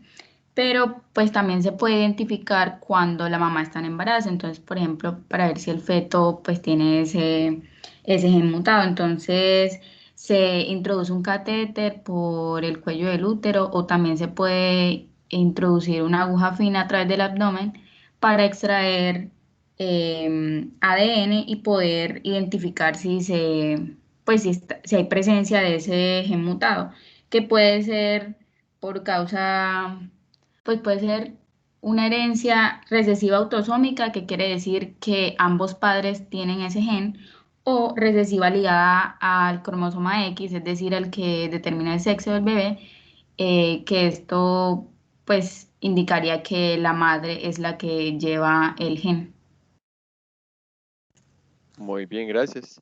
Ya entonces, para terminar esta primera pregunta, dimos con Juan Pablo Muñoz Vargas y luego Laura Camila Cárdenas. Bien, paz, Juan Pablo. Bueno, como para completar un poco lo que dijeron todos los compañeros, también dice que puede observarse acumulación de grasas en los tejidos óseos y que esto puede aumentar la debilidad de los huesos y aumenta el riesgo de sufrir fracturas en el sistema. Muy bien. Muchas gracias, Juan Pablo. Y Laura Camila Cárdenas. Bueno, pues los lipidosis, como ya lo habían dicho antes mis compañeros, son trastornos metabólicos. O sea, ¿qué son estos trastornos metabólicos? Pues estos son un conjunto de enfermedades hereditarias que implican alteraciones del metabolismo.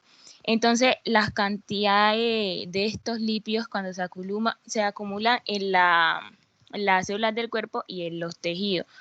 Entonces, como para complementar lo que ya han dicho mis compañeros, los lípidos y la enfermedad de Gaucher tiene algunos síntomas como la hepatoesplenomegalia, que es el aumento del tamaño del hígado y vaso por acumulación de las células de Gaucher en ambos órganos. Y también la anemia, que es la disminución Bueno, de glóbulos pero rojos. Y espérate un minutico, Laura, y ya nos estamos metiendo con la segunda pregunta. Entonces, no sé si más bien lo dejamos para ahorita, ¿listo? bueno, ok. Que ya ahí nos estamos metiendo con medio lado y dejémosla para la segunda, para que ahorita entonces lo tengas. Por el momento, centrémonos en lipidosis y ya después le damos introducción a la enfermedad de Gaucher. ¿Algo que tengas para aportar más de lipidosis, Laura?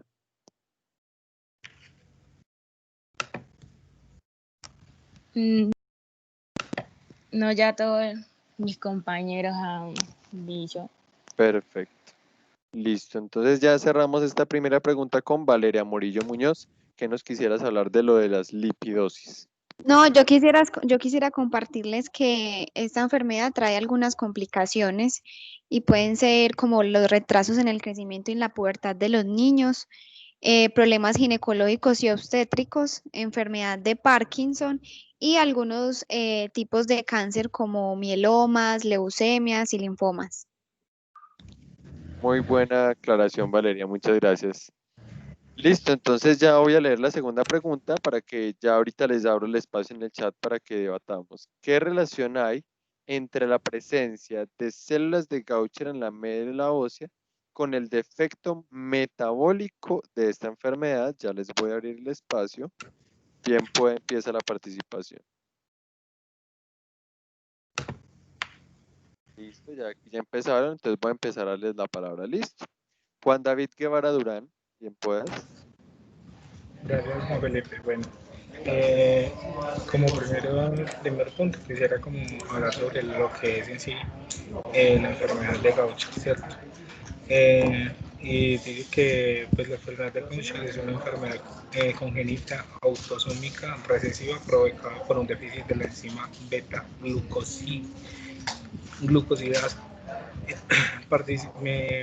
participante de la degradación de la lisosómica de los glucolípidos, lo que conlleva el acúmulo de la glucocerobricido o un tipo de esfilolípido en las células del sistema fagocitosito mononuclear. Dice que está considerada como una enfermedad rara y se incluye dentro del grupo de los lípidos que son producidos por la acumulación de los lípidos y pertenece al más amplio de los grupos de las enfermedades por depósito lisosomal. Los síntomas principales consisten en alteraciones hemáticas, hepatomegalias y esplenomegalia.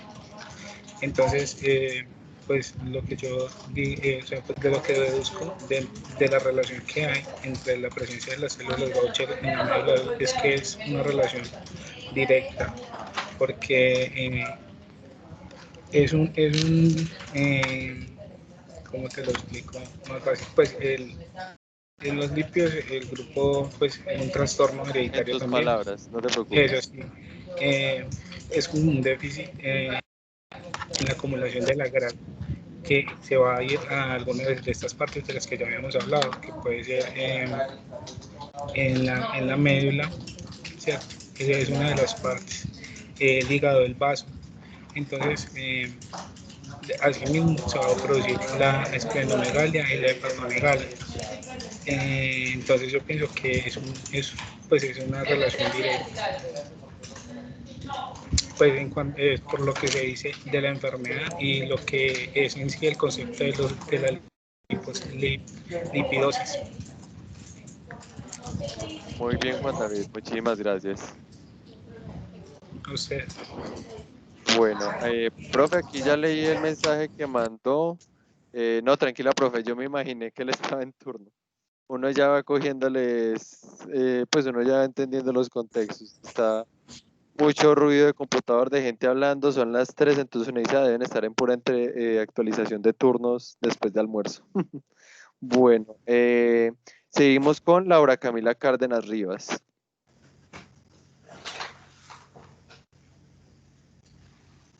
Bueno, primero que todo, si se ve reflejada en el vaso, sería esplenomegalia.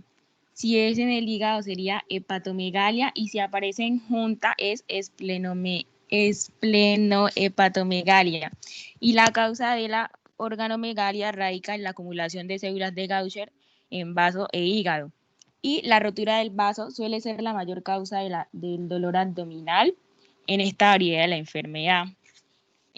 Bueno, las complicaciones en la médula ósea causadas por la infiltración de células de Gaucher van desde alteraciones en la hematopoiesis, pasando por fibrosis medular y desarrollando finalmente osteopenia.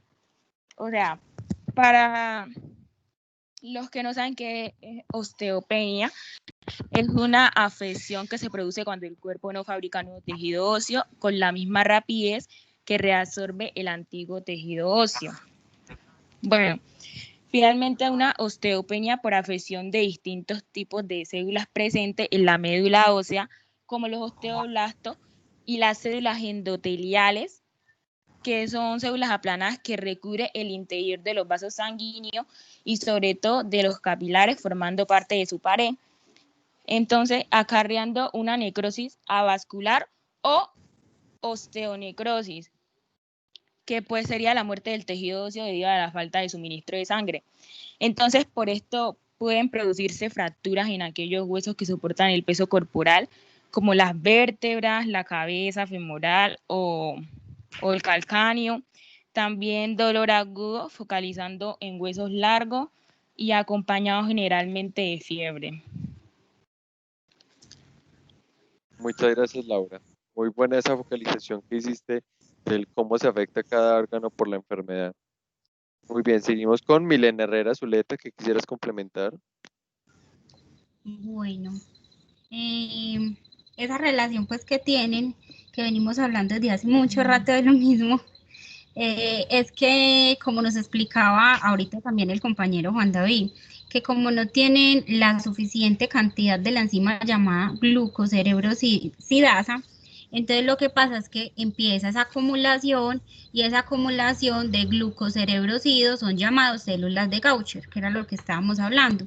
Entonces, ¿qué pasa? Que eso se localiza principalmente en los órganos que nos hablaba la compañerita, hígado, vaso, ganglios, pero acá específicamente estamos hablando de la médula ósea. Entonces, se localiza principalmente en la médula ósea.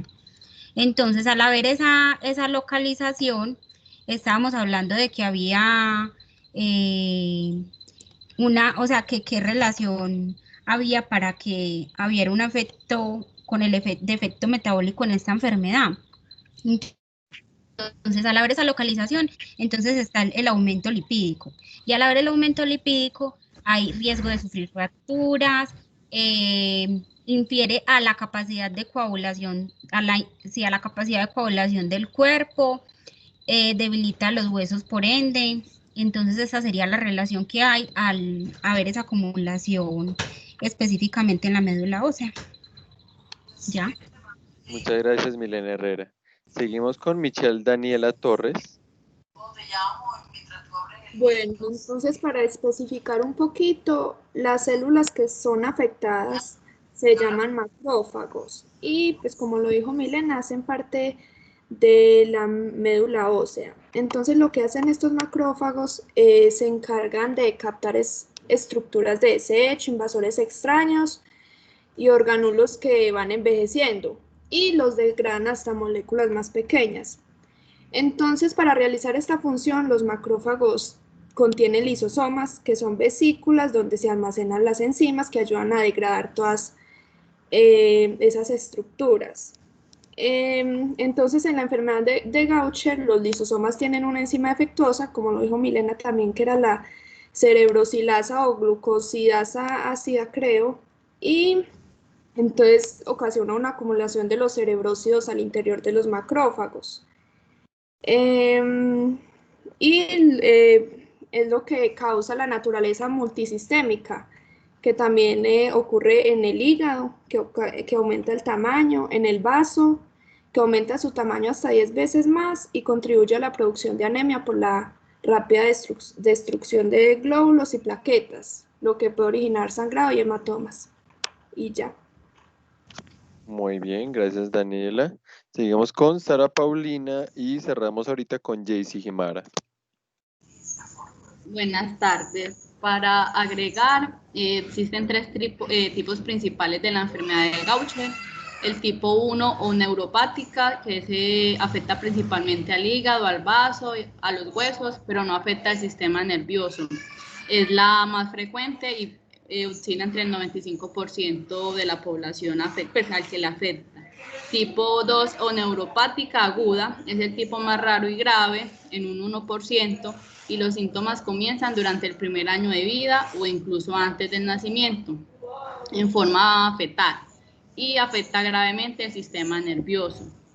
Y el tipo 3 o neuropática subaguda es poco frecuente, con un 4%, además de afectar el hígado, al vaso y a los huesos, repercute en el sistema nervioso y suele aparecer solamente en la infancia o adolescencia. Muchas gracias, Sara. Muy buena esa aclaración que haces de que hay tres tipos de enfermedad de Gaucher. Pues porque ahí precisamente vamos a ver que la sintomatología puede cambiar dependiendo del tipo que sea. Sí, terminamos con Jaycee Jimara. Bueno, como primero, ¿qué es la enfermedad de Gaucher? La enfermedad de Gaucher se da por un almacenamiento de lípidos que está cargada de una deficiencia de la enzima glucocerebritasa, que puede obtenerse en un material graso, ¿cierto? Ya sea en el brazo, hígado, riñones o pulmones y cerebro. Algunos de los síntomas son agrandamiento del brazo, hígado y disfunción hepática. Entonces podemos decir que la gluceroprosidasa es una proteína que cumple con una rutina metabólica, ¿cierto? Dentro de los lisosomas.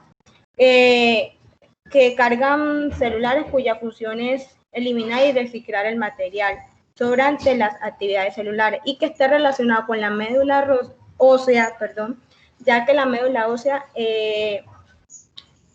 ya que está relacionada con la médula ósea por la glucocerebrosis, que altera lo normal de la producción de glóbulos rojos, leucocitos y plaquetas. Ya. Muchas gracias, Jaycee Jimara. Bueno, entonces ya que en esto vamos ya a pasar a la tercera pregunta.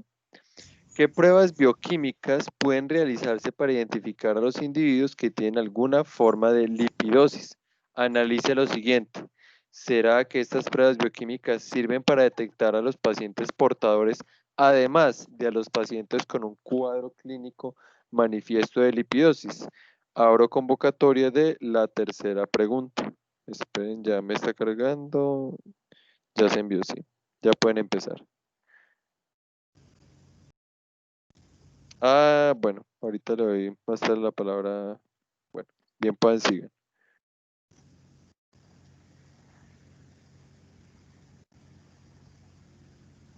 Listo, entonces mientras tanto, yo vi que Natalia Valencia iba a escribir algo. Natalia, ¿tenías algo cortico de pronto que decir? Qué pena que no se me actualizó el chat y por eso no te vi. Hola. No, sino que ahorita cuando estaban hablando, una compañera habló sobre los tipos de este trastorno de Gaucher, iba también a hablar sobre eso y como de la expectativa pues de los tipos que era, pero ella ya habló, o sea, que el primero que no era como neuropático, que no había como una afección como en la parte Sí. neurológica, el otro pues que empezaba normalmente a los 3 meses de nacimiento pues en los niños y que había pues un daño como en la parte neurológica y el otro y como la expectativa de vida y como de tratamiento era eso. ¿Tenías algo más de esa información de Gaucher? Porque si quieres lo dejamos para el final para cuando terminamos las preguntas, ¿te parece? Sí, dale. Perfecto.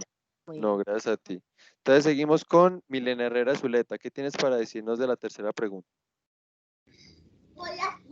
Bueno,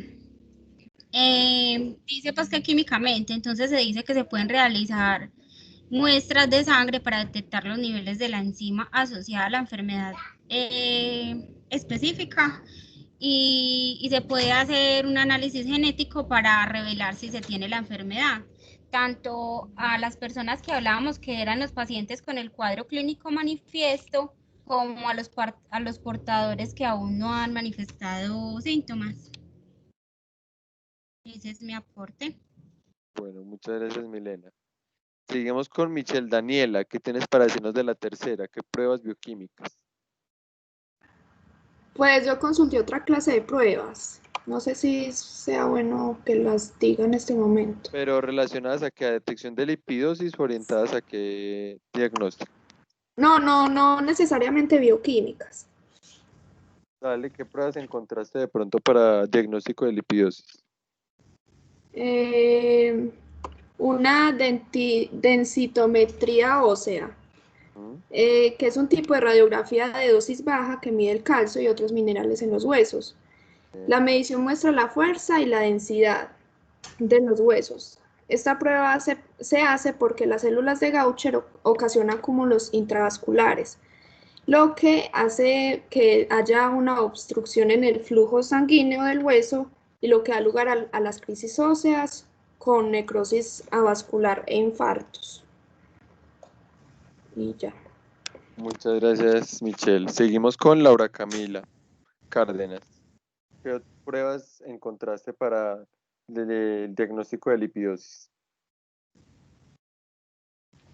Pues encontré que se podían hacer exámenes de sangre para detectar los problemas. También si hay historia familiar de estos trastornos, pueden obtener pruebas genéticas para ver si son portadores del gen.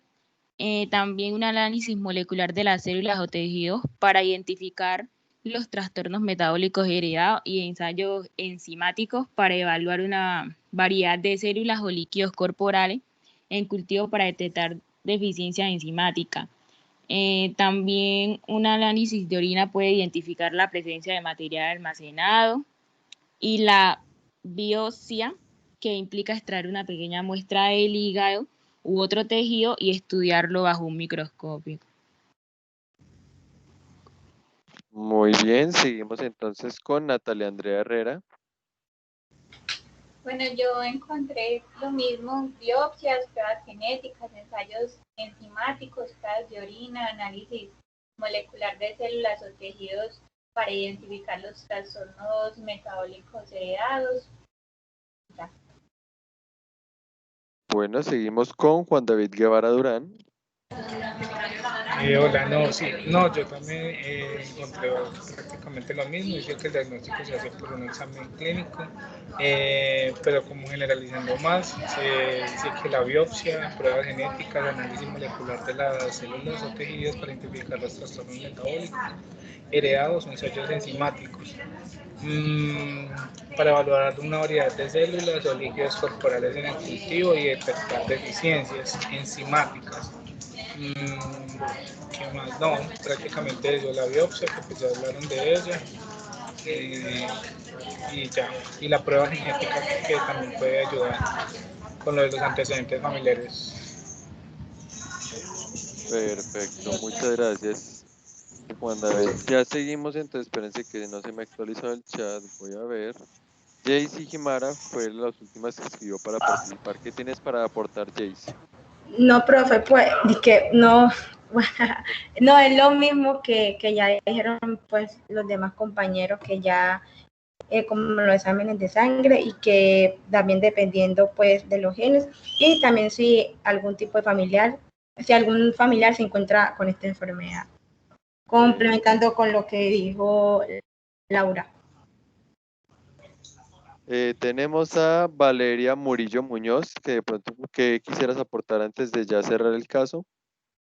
Que también hay una prueba de función hepática para mirar la concentración sérica de fosfatasas ácidas aumentadas y una inmunoelectroforesis y ya el hemograma completo que se que se manda. Perfecto. Bueno, Sara Paulina Monterrosa, ¿qué quieres de terminar? Para agregar de las pruebas genéticas, se debe hacer en especial, espérame un momento.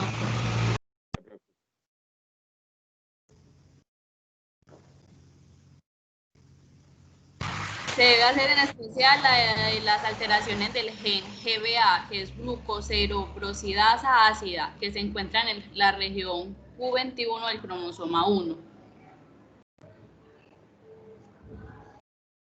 Bueno, entonces ya terminamos. Natalia nos iba a aclarar una parte de su experiencia. Natalia Valencia, ¿qué quisieras terminar de aportar?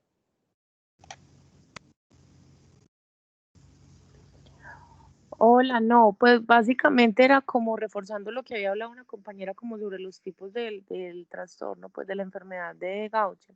Lo que quería aportar era eso, como como el pronóstico de vida más o menos de lo que yo entendí, no sé si me equivoco, o sea, dependiendo como del tipo de enfermedad, el uno que es no neuropática, o sea, que no hay un daño como la parte neurológica y cerebral, en el segundo que sí la hay, entonces, bueno, la expectativa como de vida o el pronóstico de vida puede ser variable en el tipo 1, o sea, puede haber muerte o no.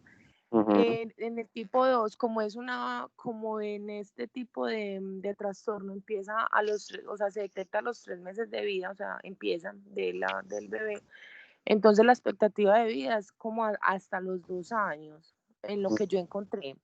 Y de los de tipo 3, que es como neuropática o subaguda, de los 20 a los 40 años.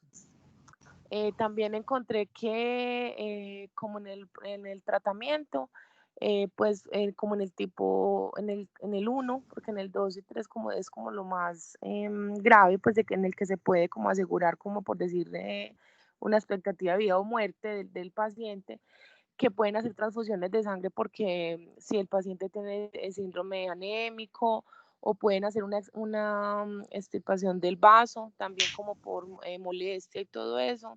Y también vi que en algunos casos hasta pueden hacer trasplante de médula ósea. No sé si me equivoco. Vas bien. Listo, eso fue pues como lo que encontré. También encontré que hay como una predisposición étnica, que se dice, como en la población judía, que se presenta más como este tipo de trastorno. Muy bien. Listo. Muchas gracias, Natalia. Bueno, muchachos, no sé qué dudas queden antes de ya terminar el caso. Haremos este espacio de pronto para de reflexión, pregunta, ¿quién quedó con alguna duda respecto a alguna enzima, algún término? ¿Qué es lo que significa hepatomegalia? Hepatomegalia es aumento del tamaño del hígado. Ah, bueno. Gracias. Con gusto. ¿Alguien tiene otra duda?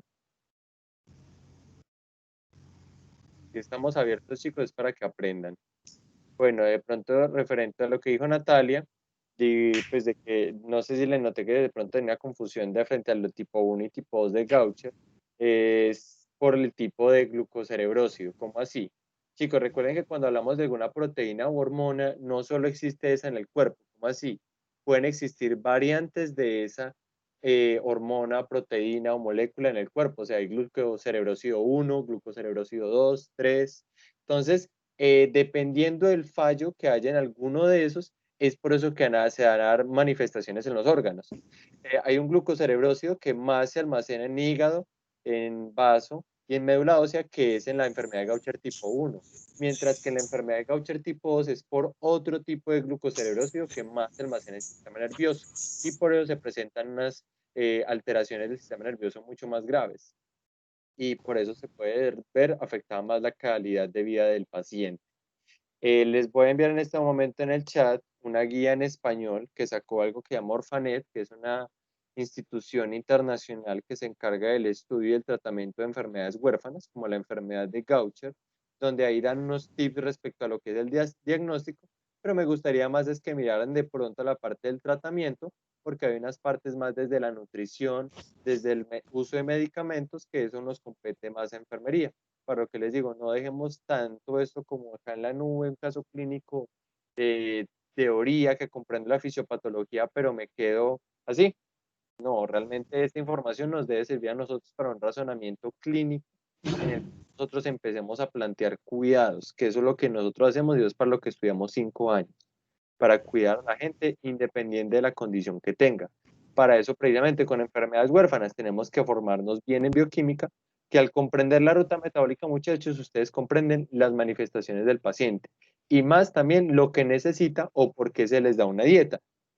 Porque de pronto de nada puede servir, sí, ellos están con seguimiento con nutricionista, la nutricionista les mandó la dieta, pero ellos no entienden para qué es esa dieta o por qué. Ahí es donde interviene la enfermera o el enfermero, para establecer una educación a esos pacientes, ellos se empoderen como los cuidadores principales que son del niño. Y de esa manera también se establezca y se protejan los derechos del niño, que es una atención individualizada y digna en salud.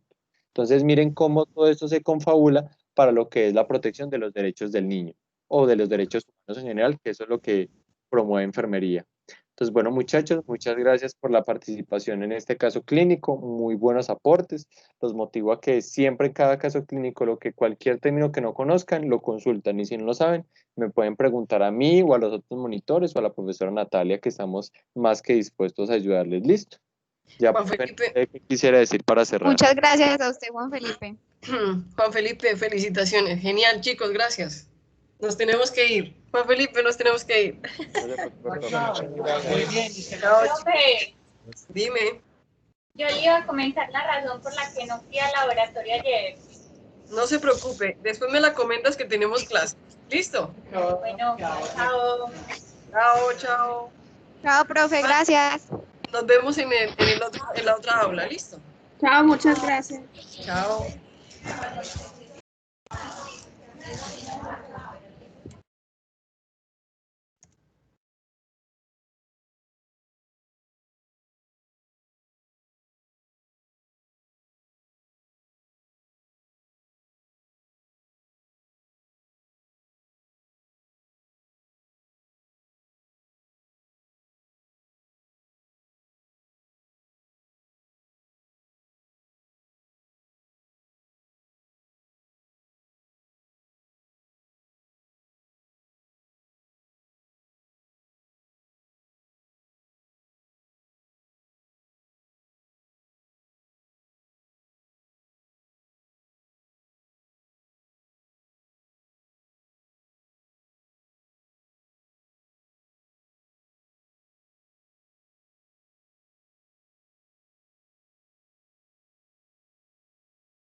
Nati y Tami, hola.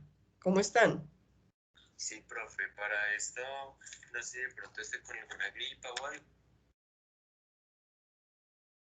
Nati, hola. Nati y Tami, ¿están conectadas todavía? Nati, Nati Valencia.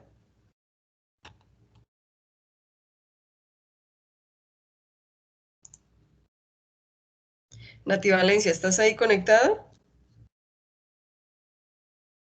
Sí, profe, para esto, no sé, de pronto esté con alguna gripa o algo.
Nati, ¿estás conectada todavía? Oh, ok. Tami, ¿estás conectada? Tami Paola.